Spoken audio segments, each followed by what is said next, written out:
Let's start with the number everybody keeps throwing around, because it matters more than people realize. 30,000 pounds. That's not the size of the crater. That's not the size of the explosion you picture in your head. That's the weight of a single bomb, one weapon, sitting in the belly of a B-2 before it ever leaves the runway. And when people ask whether Fordow was destroyed, what they're really asking is whether a bomb that heavy, dropped from a plane most people can't even see on radar, was actually enough to kill a nuclear facility buried under an entire mountain. So let's actually get into what this bomb is, what it did, and why the answer to "was Fordow destroyed?" is a lot messier than either side wants to admit. Fordow was never supposed to be vulnerable. That was the entire point of building it where they built it. Iran didn't put its most sensitive enrichment work in a warehouse on the edge of some industrial park. They dug it into a mountain near Qom, roughly 80 to 90 meters underground, wrapped it in reinforced concrete, and buried the whole thing under enough rock that for years the assumption in Washington was simple. There is no conventional weapon on Earth that can reach that deep and still have enough force left to do real damage when it gets there. That assumption is exactly what built the bomb we're talking about today. The weapon is called the GBU-57, officially the Massive Ordnance Penetrator, and it wasn't rushed together for this moment. This bomb has been in development for close to 2 decades.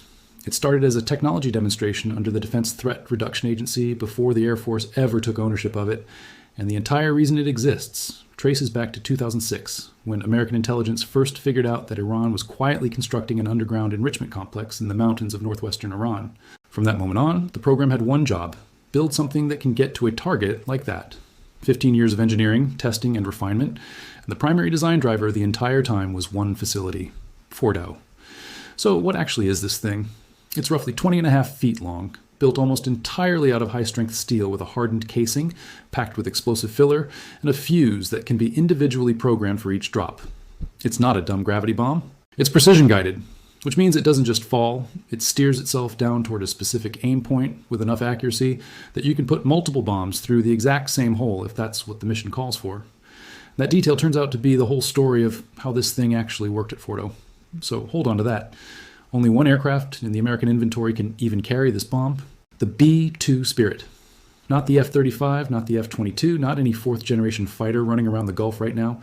The B-2 and only the B-2, because you need a stealth airframe with the internal bay size and structural strength to haul something this heavy through contested airspace without being seen. Each B-2 can carry 2 of these at a time. The Air Force has said multiple bombs can be dropped in sequence on the same target to essentially walk the damage deeper with every hit. Before this operation, the weapon had 15 years of testing behind it and had never once been used in actual combat. Everything about it was theoretical. Simulations, ballistic testing, engineering models. Nobody had ever watched it do its job against a real, occupied, operational enemy target. That changed with Operation Midnight Hammer. Here's how that mission actually came together, because the mechanics of it are almost as important as the bomb itself. Late on a Friday night, heading into Saturday morning, a large B-2 strike package launched out of Whiteman Air Force Base in Missouri. Before anything else happened, part of that package peeled off and flew west, out over the Pacific, as a decoy. This wasn't a minor detail thrown in for show. It was a deception effort that only an extremely small number of planners and senior leaders in Washington and at Central Command even knew was fake. Reports leaked out that B-2s were heading toward Guam, and for a stretch of time, that's genuinely what most of the world, including probably a good chunk of the Iranian regime, believed was happening. Meanwhile, the real strike package, 7 B-2 Spirit bombers, each carrying 2 crew members, turned east and went quiet. Minimal communications, straight across the Atlantic, refueling multiple times in the air along the way. 18 hours of flying just to get to the target area, which on its own puts this mission in rare company. It was the longest B-2 combat mission since the opening days of the Afghanistan War back in 2001. Once the bombers crossed into the Middle East, they linked up with a much larger support package. We're talking about more than 125 aircraft total involved in this operation, once you count the fighters, the tankers, the intelligence and reconnaissance platforms, and a guided missile submarine positioned to fire cruise missiles at a separate target. 4th and 5th generation fighters, F-35s and F-22s among them, cleared the air ahead of the bombers, watching for Iranian fighters that might scramble and surface-to-air systems that might light up a targeting radar. According to the chairman of the Joint Chiefs, none of that happened. Iran's fighters never got airborne. Their air defense systems, by his account, never even saw the package coming. Just before the bombers crossed into Iranian airspace, a submarine let loose more than 24 Tomahawk cruise missiles at the Isfahan nuclear site, a separate target from Fordow. Time to add another problem to Iran's plate at the exact same moment the main strike was unfolding. Then it happened. At roughly 2 in the morning local time in Iran, the lead B-2 released the first 2 massive ordnance penetrators onto the primary aim point at Fordow. Over the next 25 minutes, a total of 14 of these bombs came down across Fordow and Natanz, 12 of them on Fordow specifically, split between 2 separate ventilation shafts, with the remaining 2 dropped on an underground portion of Natanz. And this is where the precision guidance actually earns its reputation. The strike sequence wasn't just drop and hope. The first weapons in were used to blow away the reinforced concrete covers that were protecting the ventilation shafts, essentially clearing the door. Once those covers were gone, the follow-on bombs went straight down through the now exposed shafts, using them as a weak channel to punch far deeper into the mountain than a bomb hitting solid rock ever could. 6 bombers dropped 6 bombs each into those 2 shafts, stacking hit after hit into the exact same entry points to maximize how far each successive weapon could travel before detonating. That's not brute force. That's a scalpel dressed up as a sledgehammer. By the time the bombers turned for home, Kane's own words were that initial battle damage assessments indicated all 3 targeted sites, Fordow, Natanz, and Isfahan, sustained what he called extremely severe damage and destruction. No shots were fired at the package going in. No shots were fired at the package coming out. In and out without the world knowing anything was happening until it already had. Now here's where the story stops being a straightforward military win and starts getting genuinely complicated. Because this is the part most coverage either rushes past or gets flat out wrong. In the days right after the strike, a leaked early intelligence assessment suggested the damage might not have been as complete as the initial announcement implied. That early assessment reportedly concluded Iran's enrichment program had been set back by months rather than years, and that a meaningful portion of the centrifuges and enriched uranium stockpile may have survived. That report was explicitly low confidence and based on information gathered within the first 24 hours, which in intelligence terms is about as early and shaky as an assessment gets. But it leaked, and once it leaked, it became its own story, with the president publicly pushing back hard, insisting the facilities had been obliterated. So what does the actual evidence say once you get past the first news cycle? The IAEA's Director General has been about as direct as an international nuclear inspector ever gets. He stated that given the strength of the weapons used and how extremely vibration-sensitive centrifuges are as machines, significant physical damage was, in his words, unavoidable. Centrifuges are precision equipment. They spin at extraordinary speeds and require exact calibration to function. You don't need a direct hit to wreck one. You just need enough of a shockwave to throw the balance off, and a 30,000-pound bomb detonating deep inside the same mountain complex is going to generate exactly that kind of shockwave, regardless of whether it lands on the exact spot where a given cascade is sitting. Based on that reasoning, and eventually based on what satellite imagery could show from the surface, the assessment that formed was that the centrifuges at Fordow are no longer operational. But operational and destroyed are 2 different words, and that gap is where the real debate has lived for over a year now. Independent analysts who've spent months studying commercial satellite imagery of the site describe the facility as heavily damaged or destroyed, with no indications since the strike that Iran has been able to resume any enrichment activity there. The tunnel portal entrances at Fordow remain backfilled with soil. The ventilation shafts that were the actual entry points for the bombs, along with the penetration holes the weapons carved on their way down, have since been filled back in as well, whether by Iranian effort or as a byproduct of the collapse itself. Imagery of the broader Fordow support site shows something interesting too. That support infrastructure, which matters because it's what would be needed to actually operate the underground cascades if they were ever brought back online, was barely touched in either the original 2025 strikes or the follow-on strikes that came later. Whatever activity analysts have spotted there since has been described as inconclusive. Not proof of reconstruction, not proof of nothing happening either. The much bigger open question, the one that actually matters for what happens next, isn't about the centrifuges. It's about the uranium. Before any of this started, Iran held a stockpile of roughly 440 kilograms of uranium enriched to 60%, sitting just below weapons grade. That is, by outside estimates, enough material, if pushed the rest of the way to weapons grade, to produce somewhere in the range of 9 to 10 nuclear devices. The question everyone actually wants answered isn't whether the machines that made that material got wrecked. It's where that material physically is right now, and whether it survived. There's an 8-day window between when Israel's initial strikes began and when the American strike on Fordow specifically happened. And during that window, it's entirely possible Iran moved some or all of that material out before the bombs ever fell. Analysts monitoring satellite imagery through the following months noted vehicle movement around the relevant sites that could be consistent with exactly that kind of relocation. But as of the most recent assessments available, The stockpile's exact location, whether it's still buried under Fordow, sealed inside Isfahan, or dispersed somewhere else entirely, has not been confirmed. The agency responsible for verifying any of this lost the ability to do its job in the most literal sense because inspectors stopped being allowed access to Iranian nuclear sites once the strikes began, and that access still hasn't meaningfully returned. Which brings us to the part of this story that a lot of people missed entirely, because the news cycle moved on and assumed Fordow was a closed chapter. It wasn't. This wasn't a single strike that ended a single war. What happened in the following months was an entirely new phase, one where the ceasefire that briefly held in early 2026 fell apart, and American and Israeli operations against Iran resumed at a scale that in some ways made the original Midnight Hammer look like the opening move rather than the finale.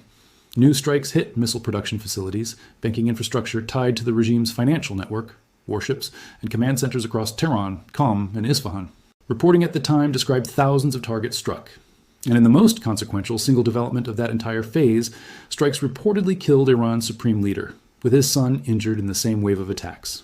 That is not a small footnote. That is the kind of event that fundamentally changes the calculation for everyone still standing inside that regime, because it strips away the idea that the top of the command structure is untouchable. During that same later phase, a previously unstruck facility called Talagan 2, buried at the Parchin military complex, got hit as well, and the way it got hit tells you something important. Iran had spent weeks before the strike quietly burying that new facility under soil, building what amounted to a concrete sarcophagus around it, clearly learning the lesson of Fordow and trying to make a target harder to reach the same way. The impact points left behind after the strike closely resembled what analysts had already documented at Fordow and Natanz. After Midnight Hammer, air shaft entry points, deep penetration, the kind of damage signature that specifically points toward massive ordnance penetrators being used again rather than smaller conventional munitions. Talagan 2 matters because of what it was allegedly used for. It's tied to long-running allegations, which Iran denies, of weapons-related work rather than purely civilian research, and it had already been struck once before by Israel back in 2024, only for Iran to rebuild key parts of it. This time, whatever they rebuilt got hit with the same class of weapon that took out Fordow's ventilation shafts in the first place. That later phase of strikes also brought other weapons into the picture that hadn't been part of the original Fordow operation at all, which tells you something about how the target set had expanded by that point. Reporting described the use of the GBU-43, sometimes referred to informally as the mother of all bombs, alongside 2,000-pound BLU-109 penetrating warheads dropped from B-1B Lancers, in addition to the B-2s. That's a noticeably different weapons mix than the original operation, which relied almost entirely on the Massive Ordnance Penetrator and Tomahawk cruise missiles. The shift makes sense once you think about what was actually being targeted in that second wave. Underground nuclear storage and data center infrastructure, along with financial targets like Bank SIPA, aren't necessarily buried under the same kind of mountain rock that Fordow sits beneath, so you don't always need the heaviest possible penetrator to get the job done. Reports from that period described total numbers running past 5,000 targets struck across the campaign, along with the destruction of an entire class of Iranian warships. Whether every one of those figures holds up under closer scrutiny is genuinely hard to verify from the outside, but the scale being described is a strong signal that whatever happened after the ceasefire collapsed in early 2026 was not a limited follow-up strike. It was a much broader, sustained campaign that treated the original Fordow operation as an opening move rather than a conclusion. Around the same period, strikes also hit a power substation, sitting close enough to Iran's only operating civilian nuclear power plant to knock out electricity to the surrounding area for a couple of hours. That's a meaningfully different kind of target than a weapons-related enrichment site, and it signals something about how the campaign evolved. It stopped being purely about hardened underground facilities and started reaching into the broader infrastructure that keeps the regime functioning day to day, tied directly to a public warning from the American president that any Iranian strike on shipping in the Strait of Hormuz would be answered by the destruction of a bridge or power plant, explicitly including targets located in or near Tehran itself, the seat of the regime's actual political leadership. So back to the original question, because that's really what everyone watching this wants a straight answer on. Was Fordow destroyed? The honest answer, built off everything the IAEA, independent satellite analysts, and the Pentagon itself have said on the record, is that the facility, as a functioning enrichment site, is gone. The centrifuges are not operational. The entry points the bombs used are collapsed and buried. There has been no imagery evidence in the time since suggesting Iran has managed to resume enrichment there. That is about as close to destroyed as a hardened underground facility gets, without someone physically walking through the rubble with a Geiger counter, which, given that international inspectors still don't have real access, nobody has been able to do. What did not get fully resolved is the material itself, the actual enriched uranium stockpile, because a bomb can wreck the machines that process material without necessarily destroying the material sitting nearby in storage. That distinction, machines versus material, capability versus stockpile, is exactly why you'll still see credible people on opposite sides of this argument even now, more than a year out. One side is technically talking about production capacity. The other side is talking about existing dangerous material that may or may not still be sitting somewhere underground, waiting for someone to dig it out and finish the job with equipment built somewhere else entirely. It's also worth pausing on just how narrow the margin for error was on the technical side, because that part rarely gets talked about outside defense circles. Before this operation, the weapon had never been dropped on a real target under real combat conditions. Every bit of confidence going into that night was built on simulations, static testing, and modeling of exactly how a bomb like this behaves when it punches through layers of rock and concrete at speed. That's a very different thing from watching it actually happen against a facility that Iran had spent years reinforcing. Specifically, because they assumed something like this might eventually come. In the days leading up to Midnight Hammer, Iran had already been observed sealing off Fordow's ventilation shafts with a thick new layer of concrete, a defensive move clearly meant to blunt exactly this kind of strike. Planners had to account for that last-minute hardening in real time, adjusting the sequencing of which bombs hit which points, and in what order, because the original plan had to assume the target had already changed shape since the last time anyone had solid imagery of it. That's the kind of detail that turns a strike from a straightforward bombing run into something closer to a controlled demolition problem, where you're not just trying to hit a building, you're trying to defeat a defensive modification that was added specifically in response to the threat you represent. That's also the piece that should worry people more than the crater photos ever will. Destroying a facility's ability to produce more enriched uranium is a serious blow, genuinely one of the most significant strikes on a nuclear weapons program in modern history. But if the material that was already enriched close to weapons grade survived intact somewhere in that underground network, the actual number that matters, how long it would take to convert that stockpile into something usable in a weapon, doesn't reset to zero. It just changes. Set back by years if the material is gone or unreachable. Set back by a much shorter window if it's sitting there waiting for a smaller, less visible facility to finish the last stretch of work. And that is precisely why access for international inspectors matters so much more than another set of satellite photos ever could. Satellites can measure rubble, they cannot measure intent, and they cannot count kilograms sitting inside a sealed tunnel that nobody has been allowed to walk into in over a year. There's one more layer worth sitting with before wrapping this up. And it's about what this operation actually proved about American capability, rather than about Iran specifically. For 15 years, the entire premise behind building the Massive Ordnance Penetrator was a bet that a conventional weapon could reach a target everyone assumed was effectively unreachable without going nuclear. Reports at the time actually indicated that inside the Pentagon there had been quiet, serious debate over whether anything short of a tactical nuclear weapon could get deep enough to matter at Fordow specifically. That option was reportedly never seriously put on the table for this president, and it never needed to be, because the answer turned out to be that a precision-guided 30,000-pound conventional bomb, used the right way, walked through the right entry point, dropped in the right sequence, could do a job that a lot of serious people spent years assuming would require something far more extreme. That's the actual headline buried underneath all the noise about whether the enrichment program is set back by months or years. The tool worked.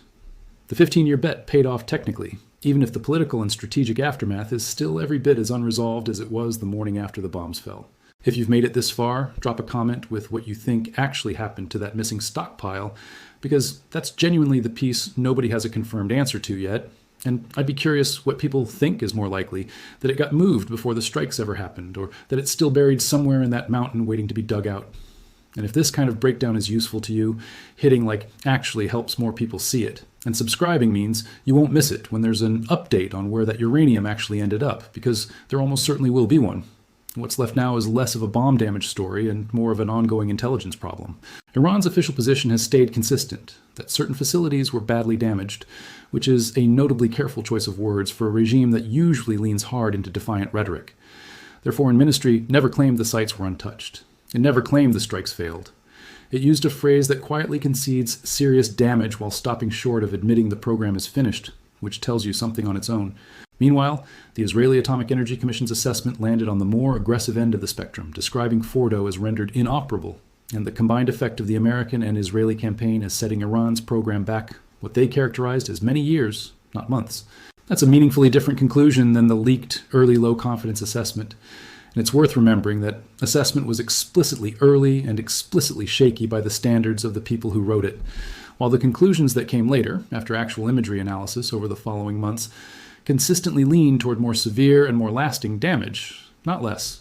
There's also the matter of Natanz, because it's easy to let Fordow dominate the entire conversation. When Natanz went through its own version of this story, Iran's largest enrichment site, split between an above-ground facility and an underground plant. The underground portion is believed to still hold enriched uranium and potentially intact centrifuges and components, but it's currently inaccessible because of strikes that hit the entrances during the later 2026 phase of this conflict, not the original strike. The above-ground plant at Natanz was described by the IAEA as functionally destroyed following an Israeli strike that cut power to the site entirely, since centrifuge cascades need a stable, uninterrupted power supply to function. And cutting that supply abruptly can be just as damaging to the machines as a direct hit would be. So you've got two different failure mechanisms working in parallel across these sites. Direct kinetic destruction at Fordow through bunker-busting penetration, and a power cutoff failure at Natanz that wrecked equipment without needing to physically punch through a mountain at all. Both approaches point toward the same broader conclusion, that Iran's enrichment infrastructure, as it existed before this all started, has been dismantled in a way that will take considerable time and resources to rebuild, assuming Iran is even in a political position to attempt that rebuild without immediately drawing another wave of strikes. Which loops back to the actual strategic question underneath all of this. Everyone keeps asking whether the bomb worked. That's the wrong question at this point, because the evidence pretty clearly says it did exactly what it was engineered to do. The better question, the one that's genuinely still unresolved more than a year later, is whether destroying the facility was ever actually the same thing as destroying the program. A facility is a building. A program is knowledge, material, personnel, and intent, and none of those four things get erased by a bomb, no matter how big it is. The engineers who understood how to build and run those centrifuges didn't disappear when the ventilation shafts collapsed. The stockpile of enriched material, if it survived, didn't get less dangerous just because the machines built for handling it are currently buried under rubble. And the political intent driving the program in the first place, whatever that intent actually is, isn't something satellite imagery can measure at all. Zoom out for a second and look at what this whole episode says about the broader pattern of how modern strikes against hardened targets actually get evaluated. Because Fordow isn't really a one-off case study anymore, it's become the reference point every future version of this argument gets measured against. Whenever a new underground facility gets hit anywhere in the world going forward, the first comparison anyone makes is going to be to Fordow, because it's now the most thoroughly documented example of what a penetrator strike against a deeply buried, heavily reinforced target actually looks like from the moment of impact through more than a year of follow-up satellite analysis. That's part of why the ongoing disagreement between officials calling it obliterated and analysts calling it heavily damaged matters beyond this one country and this one program. It's establishing the language and the standard of proof that will get applied the next time this exact debate happens somewhere else, whether that's North Korea, whether that's some other regional program nobody's paying attention to yet, or whether it's Iran trying this all over again in a new location a decade from now. So where does that leave things right now? Fordow, as a functioning enrichment facility, is almost certainly gone in any meaningful operational sense, and every independent assessment from the IAEA down to private satellite analysts agrees on that much. What isn't settled, and what may not be settled for a long time given how limited inspector access still is what happened to the material that facility was built to protect.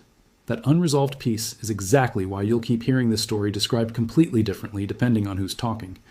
Officials who point to the physical destruction of the site call it a resounding success, and on the terms of physically wrecking a hardened facility that took Iran the better part of 2 decades to build, they're not wrong. Analysts who focus on the missing stockpile and the uncertain timeline for reconstitution call it an open question rather than a finished story, and on the terms of actually eliminating Iran's underlying nuclear weapons potential rather than just its current production capacity, they've got a legitimate point too. Both things can be true at once. The building can be destroyed while the program's ultimate fate stays genuinely uncertain, and that uncertainty is precisely why this story didn't end with Operation Midnight Hammer in the way a lot of people assumed it would back when it first happened. It kept going, through Taliban 2, through the power plant strikes, through a supreme leader's death, through a ceasefire that didn't hold, and it's still going now, with inspectors locked out and a stockpile that nobody outside a very small circle can actually account for. That's the real shape of this story, and it's a lot less tidy than a single number like 30,000 pounds makes it sound. The bomb is real. It worked exactly the way 15 years of engineering promised it would, and it turned an assumed impossible target into a demonstrated possible one. But the deeper question about whether a program that took decades to build can be permanently ended by any single operation, no matter how large or how technically impressive, is still sitting there unanswered, buried under the same mountain everyone's been arguing about since the moment those first 2 bombs came down. Let me know down in the comments what you think happens next, whether Iran quietly tries to rebuild somewhere new, whether that stockpile ever gets accounted for, or whether this whole chapter stays exactly as unresolved a year from now as it is today. And if you want to stay on top of where this actually goes, subscribing is the easiest way to make sure you catch it the moment there's real movement on any of it. One last thing worth sitting with. The reason this particular story keeps pulling people back in isn't really about bomb specifications or ventilation shaft diameters, even though those details matter for understanding how the strike physically worked. It's about the fact that this is one of the only times in recent memory where a country's entire nuclear weapons infrastructure got put to a real test against the most advanced conventional weapon, built specifically to defeat it, and the result still isn't a clean yes or no more than a year later. Most military stories get resolved fairly quickly, a target gets hit, damage gets assessed, everyone moves on to the next headline. This one hasn't worked that way because the actual stakes sitting underneath the rubble, roughly 9 to 10 weapons worth of highly enriched material by outside estimates, are exactly the kind of thing that can't just be photographed from orbit and checked off a list. It needs boots on the ground, inspectors with instruments, physical access that still hasn't been granted more than a year on. Until that access happens, or until Iran makes some move that reveals what it actually still has, this remains one of those rare stories where the headline event is long over, but the actual ending hasn't been written yet. Share this with anyone who's been trying to make sense of the back and forth on this story, because the honest version, the one where destroyed and neutralized aren't automatically the same thing, rarely gets the same amount of attention as the simpler headline did.